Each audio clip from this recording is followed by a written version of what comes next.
Good morning बच्चों। Good morning sir. अभी तक आप लोगों ने पिछले लेक्चर में पढ़ा है विद्युत क्षेत्र की तीव्रता, विद्युत क्षेत्र, दिशा, उसका मात्रक, विमीय सूत्र, जैसा कुछ। ठीक है, हमने आप लोगों से कई बार बोला है, हमेशा बस बोल रहा हूँ, यदि आप किसी भी टॉपिक को समझना चाहते हैं तो उसके लिए 3 स्टेप फॉलो करना पड़ेगा। पहला ये कि जो टॉपिक चल रहा है उसको, उस लेक्चर को आप देखेंगे और उसके एक दिन पहले का लेक्चर देखेंगे और एक दिन बाद का लेक्चर देखेंगे, तभी बात पूरी समझ में आ पाएगी। यदि आप ऐसा नहीं कर सकते तो ये नहीं कहा जा सकता कि 100% समझ में आ जाए। और यदि आप 3 बातों को फॉलो करते हो, जो लेक्चर चल रहा है वो प्लस उसके एक दिन पहले वाला और प्लस एक दिन आगे वाला, तब तो आप उसको 100% समझ सकते हो। दूसरी बात ये भी है, यदि आप कोई भी लेक्चर देख रहे हो तो समझने के उद्देश्य से यदि आप देखते हैं तो ठीक है, और यदि ये ट्राई करने के उद्देश्य से कि सर्च मारते हैं कि कौन सा लेक्चर ठीक है, अट्रैक्टिव है, तो अट्रैक्टिव से कुछ नहीं होता है, आप समझ में आपके आए। ठीक है ना? तो इन बातों को ध्यान में रखते हुए हम अब स्टार्ट करते हैं आज का टॉपिक। आज का टॉपिक है बिंदु आवेश के कारण किसी बिंदु पर विद्युत क्षेत्र की तीव्रता का एक व्यंजक। और उस सूत्र को आप लोग समझ लेंगे तो आपको फिजिक्स में हमेशा काम आता रहेगा। ठीक है ना? तो सबसे पहले आपको थोड़ा सा एक मिनट का ये रिवीजन जो आपको इस टॉपिक को समझने के काम आएगा वो ये है कूलॉम्स लॉ से आपने पढ़ा है या Q1/4π एक तो ये। दूसरी बात आपने ये पढ़ा है कि E होता है F/Q0। यह है विद्युत क्षेत्र की तीव्रता, क्योंकि यह है परीक्षण आवेश। इससे कभी जरूरत पड़ने पर ये भी आप लिख सकोगे। ठीक है ना?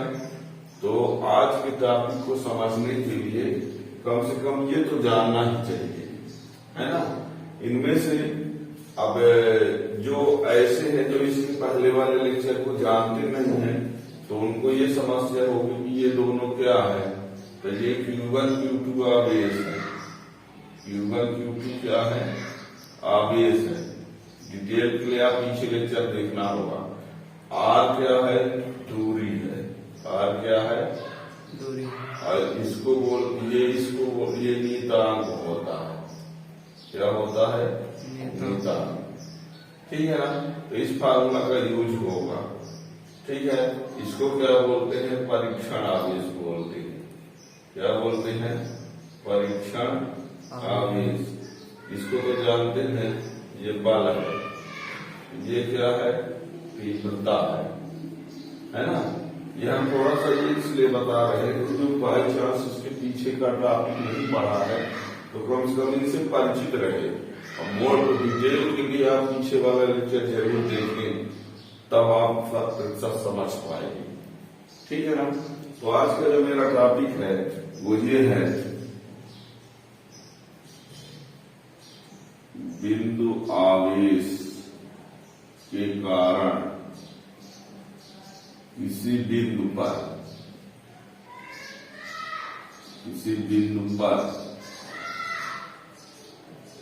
विद्युत क्षेत्र की तीव्रता। ये है टॉपिक, बिंदु आवेश के कारण किसी बिंदु पर विद्युत क्षेत्र की तीव्रता। अब आपको लगता है विद्युत क्षेत्र क्या है? इसके बारे में बहुत डिटेल में पीछे टाइप से लेक्चर में बताए हैं, है ना? अब यदि हम एक लाइन में बोल भी देंगे तो आप उतना नहीं समझ पाएंगे, फिर भी हमको बोलने में दिक्कत नहीं है। विद्युत क्षेत्र क्या होता है? किसी आवेश के चारों ओर का वह क्षेत्र जहां तक कोई अन्य आवेश विद्युत बल का अनुभव करे, विद्युत क्षेत्र कहलाता है। अब विद्युत क्षेत्र में कोई एकांक धन आवेश लिया जाए और उस एकांक धन आवेश पर लगने वाला बल विद्युत क्षेत्र की तीव्रता कहलाता है उस बिंदु पर। और उसको लाने के दो तरीके होते हैं। किसी बिंदु पर विद्युत क्षेत्र की तीव्रता लाने के दो तरीके हैं। किसी बिंदु पर विद्युत क्षेत्र की तीव्रता ज्ञात करने के दो तरीके हैं। पहला तरीका ये है कि विद्युत क्षेत्र में एकांक धन आवेश ले लिया जाए और उस एकांक धन आवेश पर लगने वाला बल ज्ञात कर ले, वह बल ही उस बिंदु की तीव्रता होगी। और दूसरा तरीका ये है कि विद्युत क्षेत्र के किसी बिंदु पर आप एक परीक्षण आवेश ले लीजिए और उस परीक्षण आवेश पर लगने वाला बल ज्ञात कर लीजिए और बल ज्ञात हो जाने के बाद बल और परीक्षण आवेश का अनुपात कर दीजिए, जो आए वो तीव्रता होगी, है ना। इसके बारे में डिटेल में इसके पीछे लेक्चर में बताया भी है, आज भी बता रहे हैं।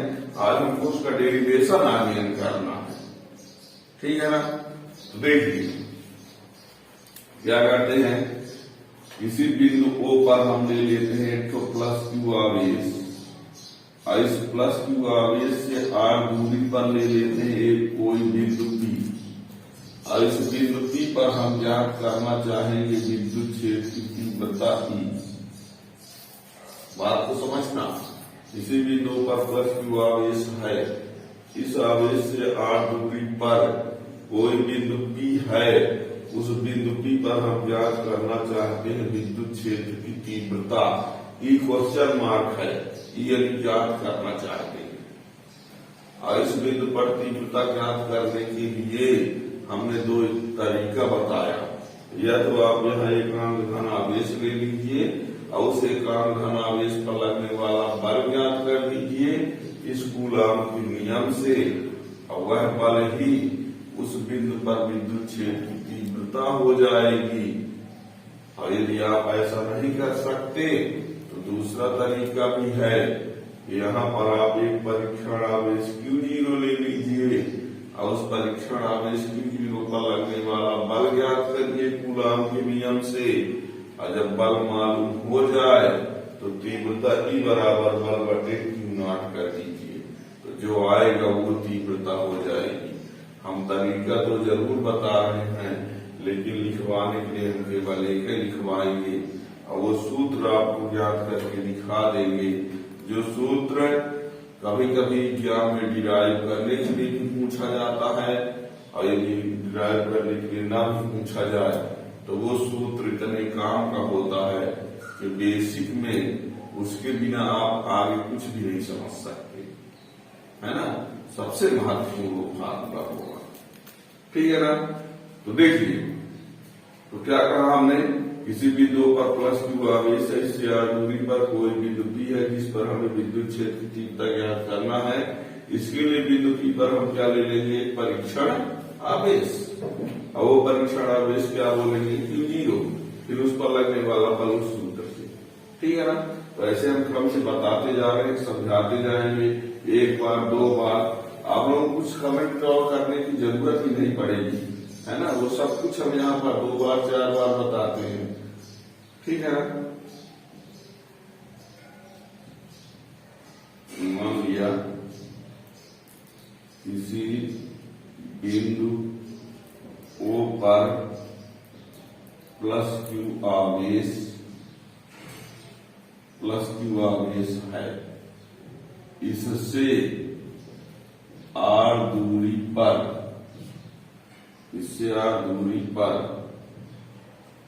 कोई बिंदु P है, R दूरी पर कोई बिंदु P है जिस पर हमें विद्युत क्षेत्र की तीव्रता ज्ञात करना है। इसके लिए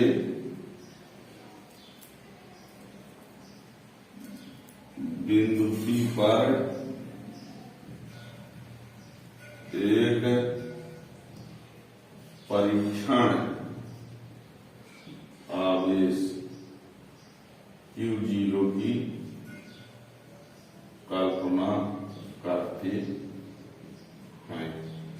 ये लीजिए, यहाँ पर Q0 ले लीजिए। ठीक है, मान लीजिए किसी बिंदु पर प्लस Q आवेश है, इससे r दूरी पर कोई बिंदु P है जिस पर हमें विद्युत क्षेत्र की तीव्रता ज्ञात करना है। इसके लिए बिंदु P पर एक परीक्षण आवेश की जरूर कल्पना करते हैं। तो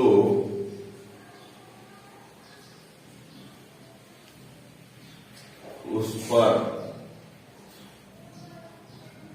लगने वाला बल F बराबर, अब देखना बल F बराबर क्या होता है, 1/4 पाई फलान नॉट Q1 Q2/r स्क्वायर, है ना। F बराबर 1/4 पाई फलान नॉट Q1 Q2/r स्क्वायर। तो Q1 means Q, Q2 means Q not, दूरी मीन्स r। तो 1/4 पाई फलान नॉट Q Q0/r स्क्वायर। लेकिन ये कहां से आया है, इसका कारण बहाना कूलॉम के नियम से। कहां से लिया गया है, कूलॉम के नियम से। किंतु विद्युत क्षेत्र की तीव्रता E बराबर F/Q0। कैसे, परिभाषा है तीव्रता की, है ना। इसको जब डिटेल में समझना है तो पीछे का लेक्चर। E बराबर F/Q0, समीकरण नंबर 2। समीकरण 1 व 2 से F की जगह ये मान रख दो, E बराबर 1/4 pi epsilon not Q Q0/r square upon Q0। Q0 से Q0 कैंसिल हो जाएगा, तो 1/4 pi epsilon not Q/r square. ये न्यूटन पर कूलॉम इसकी यूनिट होती है। ठीक है ना। अब ये जो फार्मूला बना, ये फार्मूला जो बन रहा है, इसको आप ये कहेंगे कि किसी भी बिंदु पर विद्युत क्षेत्र की तीव्रता लाने के लिए जो फार्मूला बना है वो है 1/4 पाई एप्सिलॉन नॉट स्रोत आवेश, स्रोत आवेश यानी जिसके कारण तीव्रता उत्पन्न हुई है। अब R क्या है, स्रोत आवेश से जिस बिंदु पर तीव्रता ज्ञात करना चाहते हैं वह उस बिंदु की दूरी। ठीक है, अब स्रोत आवेश आपने कोई फिक्स कर दिया कि कितने कूलॉम का आवेश है, अब कितनी दूरी पर तीव्रता ज्ञात करना है तो उस दूरी पर निर्भर करेगा। ज्यादा दूरी कम तीव्रता, कम दूरी ज्यादा तीव्रता। ठीक है, इतना ही नहीं कि ज्यादा दूरी कम तीव्रता, कम दूरी ज्यादा तीव्रता, कम दूरी बहुत ज्यादा तीव्रता और ज्यादा दूरी बहुत कम तीव्रता। क्यों? क्योंकि यहाँ विद्युन्मानुपाती के साथ साथ स्क्वायर भी लगा हुआ है। ठीक है ना। विद्युन्मानुपाती में एक बढ़े तो दूसरा घटे, ठीक है, पर जब स्क्वायर लगा है तो एक बढ़े तो एक बहुत घटे और एक घटे तो एक बहुत बढ़े, ये होता है। ठीक है ना। तो ये हुआ, इसी को हम लिख सकते हैं E प्रोपोर्शनल 1/r स्क्वायर, जिसको कहा जाएगा बिंदु आवेश के कारण किसी बिंदु पर तीव्रता दूरी के वर्ग के, बिंदु आवेश के कारण किसी बिंदु पर तीव्रता दूरी के वर्ग के व्युत्क्रमानुपाती होता है। ठीक है ना।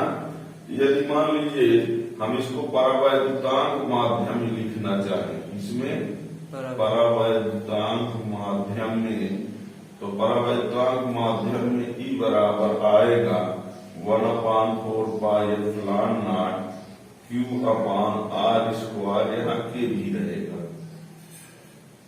ठीक है, परावैद्युतांक जो वायु के अलावा कोई माध्यम हो। ठीक है ना।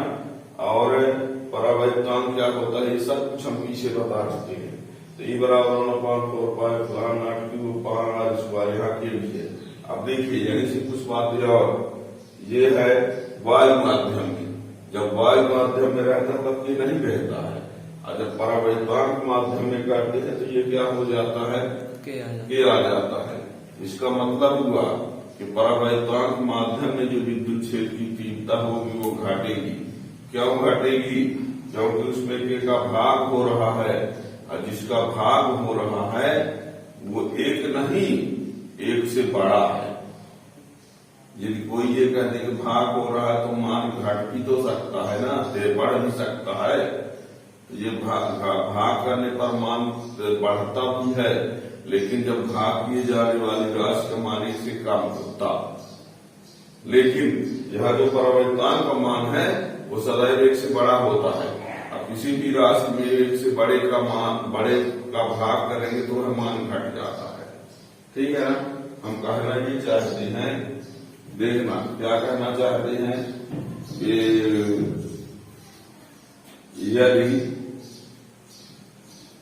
यदि वायु माध्यम में तीव्रता को हम ई लिखते हैं, वायु माध्यम में तीव्रता ई तथा परावैद्युतांक माध्यम में तीव्रता को ई डैश कर दें तो ई डैश बराबर ई अपान के होगा, या ई बराबर के ई डैश। ठीक है ना? याद रखिएगा, कभी कभी क्वेश्चन में बोल देता है कि यदि वायु माध्यम में किसी बिंदु पर विद्युत क्षेत्र की तीव्रता इतनी है तो परावैद्वांक यानी किसी माध्यम में, जल माध्यम में कह दिया, वायु के अलावा कोई भी माध्यम है तो उसको परावैद्वांक बोलते हैं। यदि कह दिया जाए वायु माध्यम में विद्युत क्षेत्र की तीव्रता इतनी है और जो जल माध्यम में विद्युत क्षेत्र की तीव्रता कितनी होगी, तो आपको लिखना होगा e dash upon e dash equal to e upon k. अब के का मान जल माध्यम के लिए ये भी बता दें, जल के लिए के बराबर 81, ये हम सब कुछ बताएंगे पीछे लेक्चर में। इसीलिए तो हमने बोला है कि किसी भी लेक्चर को अच्छे समझने के लिए पीछे वाला जरूर आना चाहिए, इसलिए उसको जरूर देखिए। ठीक है ना? तो ई डैश बराबर ई अपान के होगा। वायु माध्यम में विद्युत क्षेत्र की तीव्रता ज्यादा होगी और अन्य माध्यम में विद्युत क्षेत्र की तीव्रता वायु से कम होगी। हमने एग्जाम्पल के लिए कहा कि जल के लिए के बराबर 81 होता है। अब कहो किसी और के लिए बता दीजिए, तो आप एक बुक में एक टेबल बना हुआ, वैसे हमारे द्वारा लेक्चर के पीछे कुछ माध्यम के और के की वैल्यू हमने बताया है। ठीक है ना?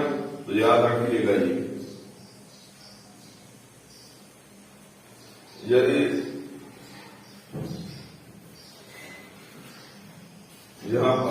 यदि हम यहाँ पर तीव्रता ले लें एक साइड, एक अक्ष पर, ये दूरी ले लें विद्युत क्षेत्र की तीव्रता, तो जैसे जैसे स्रोत आवेश से दूरी बढ़ाते जाएंगे, स्रोत आवेश से दूरी को बढ़ाते जाएंगे तो तीव्रता का मान क्या होता है, घटता जाता है।